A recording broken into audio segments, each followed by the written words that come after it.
Ay, yes. Imagine mo ito may heart problem. Sa Amerika to pasyente. Dalawa ang kanyang maintenance sa blood pressure. Double so, 4 ang maintenance niya. Nung nag-strict low carb siya, ang BP niya after a month or 2 months biglang bumababa na. 90/60, may time pa nga 85/50. So, anong gagawin ng doktor?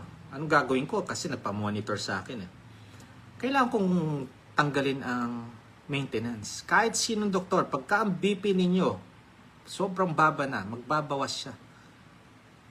Kaya naiwan niya, isang gamot na lang And yet, ang kanyang BP, 90/60. Sabi ko, hayaan ko na yung inyong primary physician dyan sa Amerika. Siya nang bahala magtanggal kung gusto niyang tanggalin. Okay?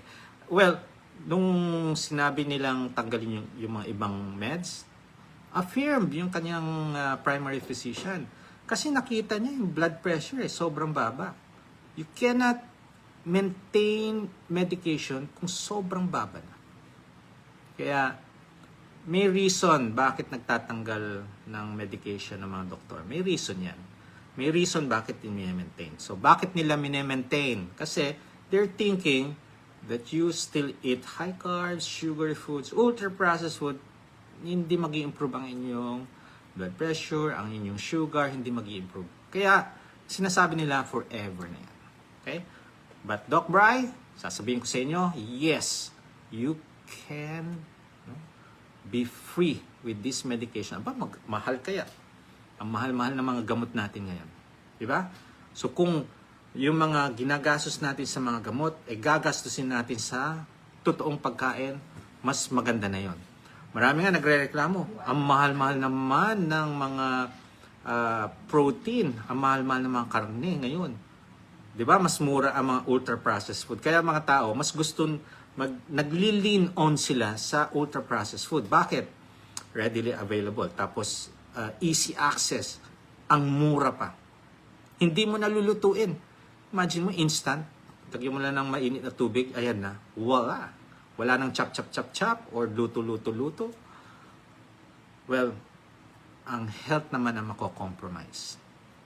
So if your health is compromised, medication, until such time, hindi na nakakaya ng medication, tumataas ang dosage ng meds, nadadagdagan, mas lalong nag-worsen. Kaya, mas marami ang napapariwara ang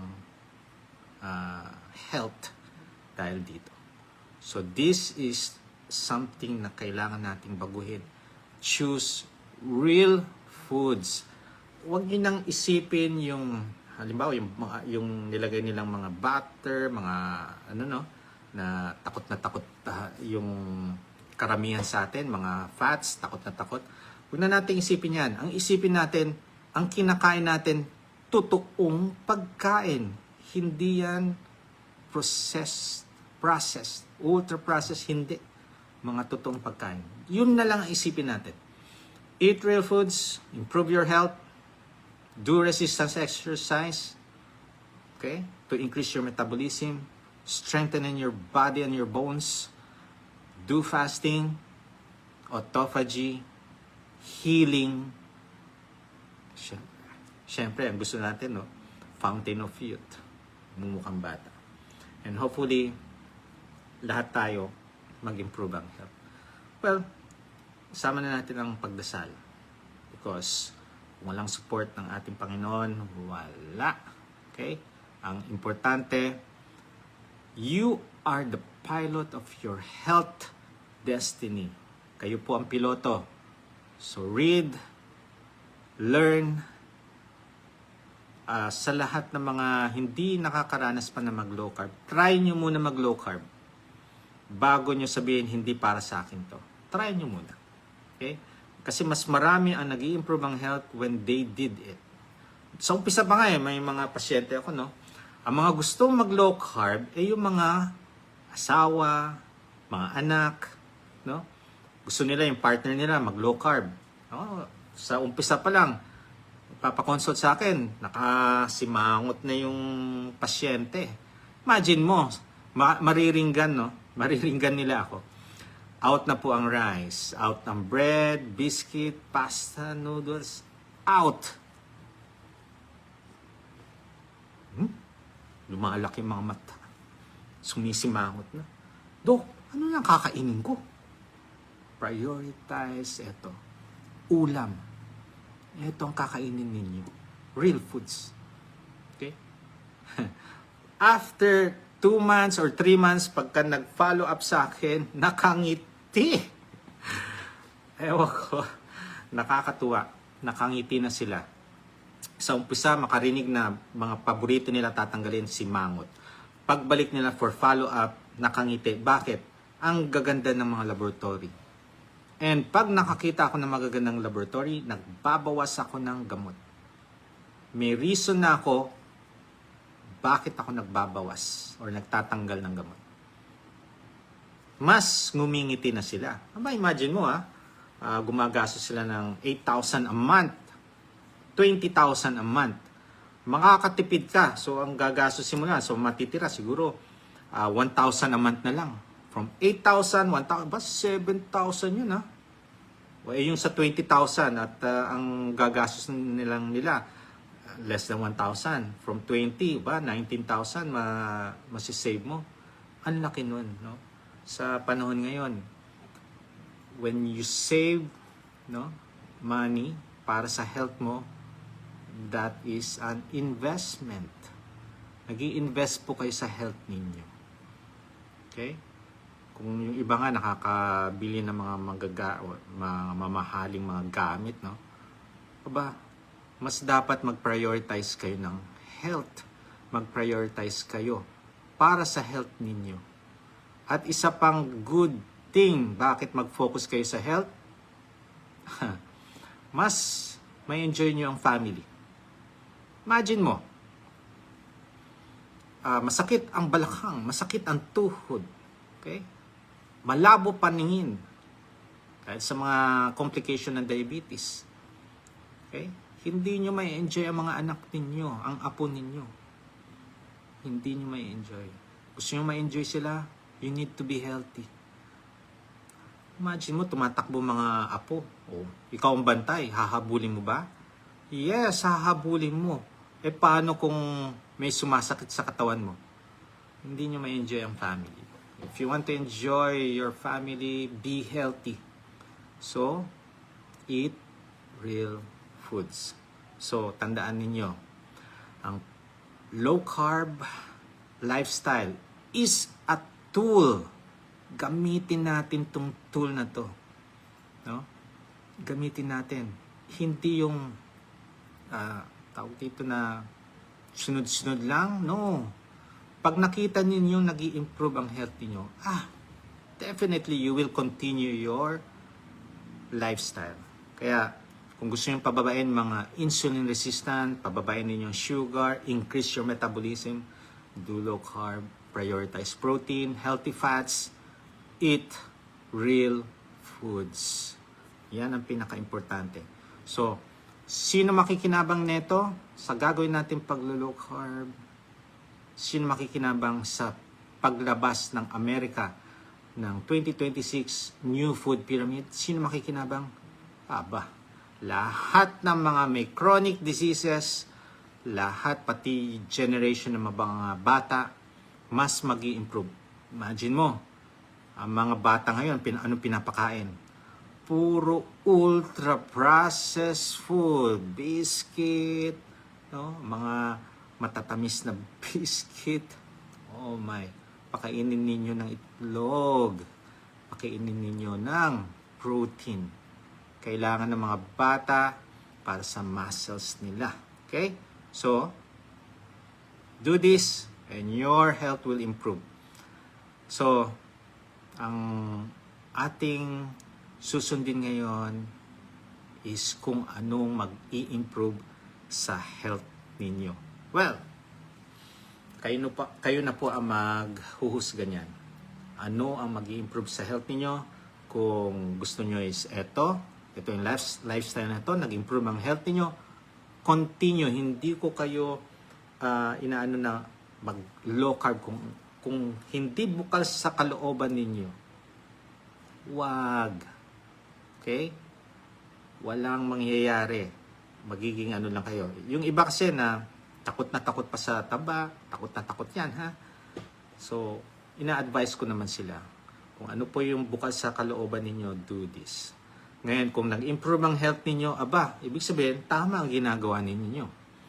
Kaya kung kayo ay natatakot, magpakonsulta, magpa-guide or magpa-monitor para hindi kayo matakot, para matutunan ninyo how to do this properly. Pero dapat pakonsulta muna kayo. If you have doctors na nag-a-advocate ng low carb, consult kayo. Okay? Kung hindi, we can do online, or kung gusto niya face-to-face, yes, we can talk it over, pag-usapan natin. Malay nyo, yung matagal na hindi nag-i-improve sa health ninyo, nag-low carb kayo, mag-improve. Malay nyo. Try. Okay? So, kumain ng real foods. Kung hindi nyo ano yung food pyramid, just focus on real foods. Prioritize protein and healthy fats. Kaya, do low carb. Adapt, evolve, be the best version of yourself. Okay? Alright, nasa panahon na po tayo ng kung meron kayong mga questions, pwede kong sagutin. Okay, pero tandaan po ninyo, this is not a diagnosis for your illnesses.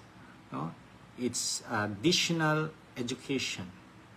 Kung may mga health issues kayo, please consult your private physician, primary physician, or yung mga favorite nyong doctors.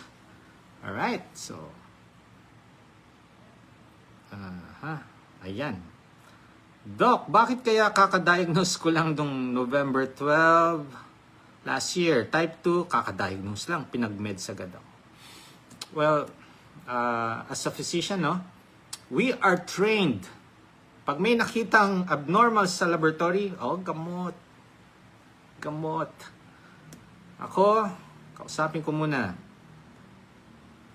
Change lifestyle. Change what you eat. After 3 months, paulit natin yung laboratory. Pag lalong tumaas, magme-meds na. Pag bumaba, ibig sabihin sinunod nyo yung advice ko, no need for medication. Kaya po yan. Kasi I have patient na 300, 400 ng kanilang sugar. After 3 months, yung 300 or 400, down to 110. 3 months. Tinama lang yung kinakain. Kaya po yan.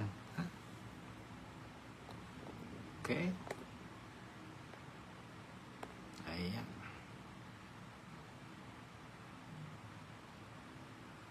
Ano pa mga question? Alaga ko po. May inaalagang diabetic. Pero maintain po vegetarian, walang meat and fish. Usually pagka vegetarian, kailangan meron kayong supplement na B-complex. Why? Ang B-complex, no, nakikita yan or sa mga meat, sa mga protein natin, no. Wala sa vegetables. Kaya ang papayat nila. Kaya pagka vegetarian ang pasyente, payat, skinny. Okay? Pero walang kamuscle-muscle. So tingnan niyo yung BUN, yung CREA, baka muscle wasting na. So you need supplement talaga. Okay? Mr. ko po, 3 months low carb free diabetes na po siya. God is good. Tingnan mo yan. Free from diabetes. Ano example ng mga good fats? Okay. MCT oil, olive oil, avocado oil, VCO, and syempre yung mga fats ng mga animals. They're good. Yes, pwede po mag low carb ang mga hypertensive, pero kailangan consultation first, no? With baseline laboratory. huwag ninyong kakalimutan na magkaroon ng baseline lab bago kayo change ng lifestyle to low carb, ha? Kasi baka sisihin nyo ang low carb, nagtaasan to, tapos ang nasisihin yung low carb. No. Kailangan alamin ninyo kung may health condition kayo, then itama ang mga kakainin. Pwede po ba sa low carb ang type 1 diabetes? Yes po. Well, sa mga type 1 diabetes, mas maganda may nakamonitor na doctor when you do the low carb. May patient ako, type 1. Ang kanyang insulin ngayon, 6.4 na lang. Dati nasa 30 at nakalimutan ko na. Tataas, alam ko tataas ng insulin kasi pag type 1, naka-ready dyan, puro sugar. So, sobrang taas naman ang sugar, insulin ka ng mataas. So, kailangan na natin ng insulin dyan pagka type 1. Pero mas maganda kung mas mababa ang insulin na binibigay. Kaya yun. Okay? Oy, followers nyo ako, nag-low carb na din ako. Thank you so much. And hopefully, tama yung ginagawa natin pag-low carb. If you're doing low carb, matagal na at hindi nag-i-improve, kailangan nyo magpakonsulta at i-correct yung mga maling ginagawa. I have patients, no, from abroad pa to. 3 years doing low carb, Doc, ba't ganun? Strict low carb ako, 3 taon na akong ginagawa ito. Bakit may mga discomfort pa ako? I'm sorry po. I'm sad to hear that. Pero hindi ko po alam paano kayo naglo-low carb.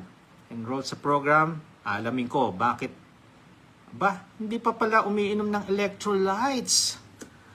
Ayun, dehydrated ang katawan. Kaya po may mga discomfort kayo. Nung nag-start na siya mag-electrolytes, nawala lahat ng mga discomfort. Takang-taka siya. And yung ibang mga pagkain na kinakain niya, hindi pa pala pasok sa strict low carb. So, natatama na agad.